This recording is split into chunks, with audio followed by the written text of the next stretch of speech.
of இன்னைக்கு நம்ம பார்க்க போகிற டாபிக் என்னன்னா இன்ஸ்ட்ரக்ஷன் ஆஃப் 8085 ஓகேவா.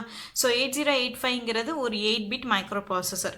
ஸோ 8 பிட்டை தான் ஒரு மெமரி லொக்கேஷனில் நம்மளால் ஸ்டோர் பண்ண முடியும். ஓகே, ஸோ பேசிக்காக பார்த்தோன்னா நமக்கு வந்து மைக்ரோ ப்ராசஸரில் வந்து 74 பேசிக் இன்ஸ்ட்ரக்ஷன் இருக்குது. 246 ஆப்கோட்ஸ் வந்து இன்ஸ்ட்ரக்ஷன் செட்டில் இருக்குது. ஓகேவா. ஸோ ஃபஸ்ட்டு வந்து இன்ஸ்ட்ரக்ஷன் அப்படின்னா என்ன ஃபார்மேட்டில் இருக்கும் அப்படின்னு பார்த்தீங்கன்னா, இன்ஸ்ட்ரக்ஷன் பேசிக் ஃபார்மேட் வந்து ஃபஸ்ட்டு வந்து ஒரு ஆப்ரேட்டர், அப்புறம் வந்து ஆப்ரண்ட்டு, நெக்ஸ்ட்டு இதில் டேட்டா இல்லாட்டா அட்ரஸ் கொடுத்துருப்பாங்க இன்ஸ்ட்ரக்ஷனில். ஓகேவா. ஸோ இதான் வந்து ஃபார்மெட்டு. ஸோ சில இன்ஸ்ட்ரக்ஷனில் ஆப்ரேட்டர் மட்டும் இருக்கும், சில இன்ஸ்ட்ரக்ஷனில் ஆப்ரேட்டரும் ஆப்ரண்ட்டும் சேர்த்துருக்கும், சில இன்ஸ்ட்ரக்ஷனில் ஆப்ரேட்டர் ஆப்ரண்ட் டேட்டா இருக்கலாம், சில இன்ஸ்ட்ரக்ஷனில் ஆப்ரேட்டர் ஆப்ரண்ட் அட்ரஸ் கொடுத்துருக்கலாம். ஓகேவா. ஸோ இந்த ஃபார்மெட்டில் தான் இன்ஸ்ட்ரக்ஷன் இருக்கும். ஓகேவா. ஸோ ஆப்ரேட்டரை பேஸ் பண்ணி தான் என்ன இருக்கும், ஆப்கோட் நம்ம கொடுத்துருப்பாங்க. ஒவ்வொரு இன்ஸ்ட்ரக்ஷனுக்கும் இந்த ஆப்ரேட்டரை பேஸ் பண்ணி தான் ஆப்கோடு, ஆப்ரேட்டர் நிமோனிக் கோடு, அந்த இதை பேஸ் பண்ணி தான் ஆப்கோடு வந்து நம்மளுக்கு ஸ்பெசிஃபை பண்ணியிருப்பாங்க. ஓகேவா. ஸோ ஆப்ரண்ட் என்னெல்லாம் ஆப்ரண்ட்டாக யூஸ் பண்ணிக்கலாம்னா, நம்மளோட ரிஜிஸ்டர்ஸை, அப்புறம் மெமரியை, அப்புறம் வந்துட்டு அது என்னது ஸ்டாக் பாயிண்டரை, அதுக்கப்புறம் இதெல்லாம் வந்து ஆப்ரண்ட்டாக யூஸ் பண்ணிக்கலாம். ஓகேவா. ஸோ டேட்டாங்கிறது நமக்கு 8 பிட் டேட்டா கொடுத்துக்கலாம், 16 பிட் டேட்டா கொடுத்துக்கலாம், அதேமாதிரி அட்ரஸ் வந்து 16 பிட் அட்ரஸும் கொடுத்துப்பாங்க. ஓகேவா.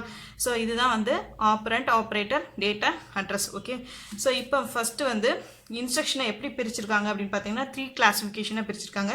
ஃபஸ்ட்டு கிளாஸிஃபிகேஷன் வந்து based on length of word.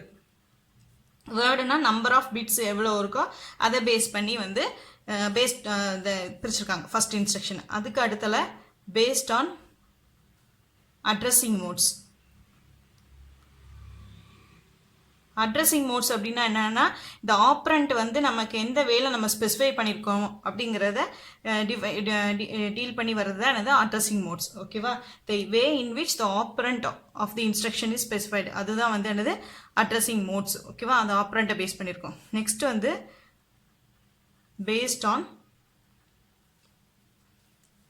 Operation, என்ன ஆப்ரேஷன் பெர்ஃபார்ம் பண்ணுது அதை பேஸ் பண்ணியிருக்கு. ஓகேவா. based on operation. So 3 classification. So first based on word length, அப்புறம் based on addressing modes, அப்புறம் based on operand. ஓகேவா. So based on length வந்து பார்த்தீங்கன்னா எப்படிலாம் பிரிச்சிருக்காங்க அப்படின்னு பார்த்தீங்கன்னா, first வந்து 1 byte instruction, ரெண்டாவது வந்து 2 byte instruction, third வந்து 3 byte instruction. So 1 byte instruction அப்படின்னா என்னென்னா, ஒரே ஒரு மெமரி லொக்கேஷன் தேவைப்படும் அந்த இன்ஸ்ட்ரக்ஷனுக்கு. ஓகேவா. அதுதான் என்னது 1 பைட் இன்ஸ்ட்ரக்ஷன். அப்போ 1 பைட் இன்ஸ்ட்ரக்ஷன்னா ஒரே ஒரு லொக்கேஷன் தேவைப்படுனா ஆப்கோட் மட்டும் இருந்துச்சு அப்படின்னா அது வந்து என்ன இன்ஸ்ட்ரக்ஷன் சொல்லலாம், 1 பைட் இன்ஸ்ட்ரக்ஷன் சொல்லலாம். ஓகேவா.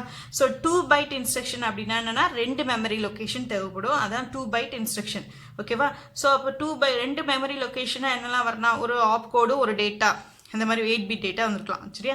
ஸோ 3 பைட் இன்ஸ்ட்ரக்ஷன் அப்படின்னு பார்த்தீங்கன்னா நம்மளுக்கு வந்து 3 மெமரி லொக்கேஷன் தேவைப்படும். ஓகேவா. ஸோ அப்போ வந்து ஆப்கோடு இருந்திருக்கலாம், அதுக்கு அடுத்தால வந்து 16 பிட் டேட்டா கொடுத்துருக்கலாம், இல்லாட்டா 16 பிட் டேட்டா கொடுத்துருக்கலாம், இல்லை ஆப்கோடு கொடுத்து 16 பிட் அட்ரஸ் கொடுத்துருக்கலாம். சரியா. அந்த மாதிரி இன்ஸ்ட்ரக்ஷனுக்கு தான் நமக்கு 3 பைட் இன்ஸ்ட்ரக்ஷன் சொல்லுவோம். ஸோ இதுக்கு வந்து சிங்கிள் மெமரி லொக்கேஷன். ஏன்னா ஒரு மெமரி லொக்கேஷனை நம்ம 8 பிட் தான் ஸ்டோர் பண்ண முடியும். ஆப்கோடுங்கிறது ஒரு 8 பிட். ஓகேவா. ஸோ சிங்கிள் மெமரி லொக்கேஷன், இது ஆப்கோடு மட்டும் வந்த இன்ஸ்ட்ரக்ஷன்ஸ் வந்து இது வந்து என்னென்னா 2 மெமரி லொக்கேஷன் தேவை. ஓகேவா. ஸோ ஒரு ஆப்கோடும் ஒரு 8 பிட் டேட்டாவும் வந்திருக்கலாம். ஓகேவா. ஸோ இதுக்கு வந்து என்னென்னா 3 மெமரி லொக்கேஷன் தேவைப்படும். So opcode 16 bit data.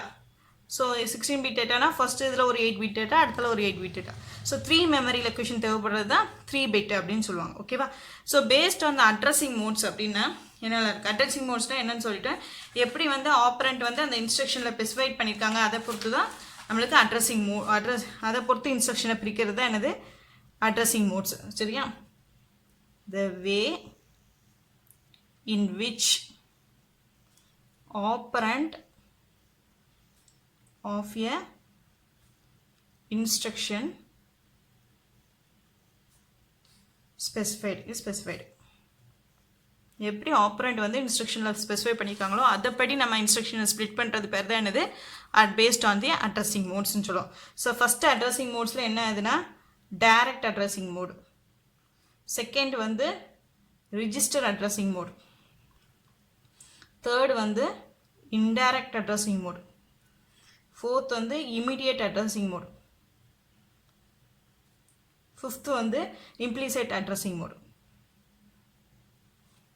ஓகேவா ஸோ இப்போ இந்த டைரக்ட் அட்ரஸிங் மோட்னா நம்மளுக்கு நம்மளோட இன்ஸ்ட்ரக்ஷனில் டைரெக்டாக அட்ரஸ் கொடுத்துருந்தாங்க அப்படின்னா அது பேர் என்ன டைரக்ட் அட்ரஸிங் மோட் ஓகேவா ஸோ ரிஜிஸ்டர் அட்ரஸிங் மோட்னா ரெண்டு ரிஜிஸ்டருக்கு நடுவில் நம்மளுக்கு இன்ஃபர்மேஷன் பாஸ் ஆகுது அப்படின்னா நம்மளுக்கு வந்து ரிஜிஸ்டர் அட்ரஸிங் மோட்னு சொல்லுவாங்க ஓகேவா ஸோ இன்டைரக்ட் அட்ரஸிங் மோட் அப்படின்னா என்னென்னா நம்ம கொடுத்துருக்க இன்ஸ்ட்ரக்ஷனில் அட்ரஸ் வந்து இன்டைரக்டாக ஸ்பெசிஃபை பண்ணியிருந்தாங்கன்னா அது பேர் என்னது இன்டைரக்ட் அட்ரஸிங் மோட் ஓகேவா இமிடியேட் அட்ரஸிங் மோட் அப்படின்னா என்ன அர்த்தம் அப்படின்னு பார்த்தீங்கன்னா நம்ம கொடுத்துருக்க இன்ஸ்ட்ரக்ஷனில் டேட்டாவை இமிடியேட்டாக கொடுத்துட்டாங்க டேட்டாவே அந்த இன்ஸ்ட்ரக்ஷனில் கொடுத்துட்டாங்க அப்படின்னா என்ன டேட்டாவை நம்ம ட்ரான்ஸ்ஃபர் பண்ணுமோ அந்த டேட்டாவே கொடுத்துட்டாங்க அது பேர் என்ன இமிடியேட் அட்ரஸிங் மோட் அப்படின்னு இம்ப்ளிசைட் அட்ரஸிங் மோட்னா எந்த ஆப்ரண்டும் இருக்காது சரியா அந்த இன்ஸ்ட்ரக்ஷனுக்கு எந்த ஆப்ரண்ட்டுமே கொடுக்காம இருப்பாங்க அந்த அட்ரஸிங் மோட் தான் இம்ப்ளிசைட் அட்ரஸிங் மோட்னு சொல்லுவாங்க ஓகேவா ஸோ டைரக்ட் அட்ரஸிங் மோட்னா டேட்டாவை டேரெக்டாக கொடுத்துருப்பாங்க 16 பிட் டேட்டாவை நம்மளுக்கு வந்து இன்ஸ்ட்ரக்ஷன்லேயே கொடுத்துருவாங்க ஓகேவா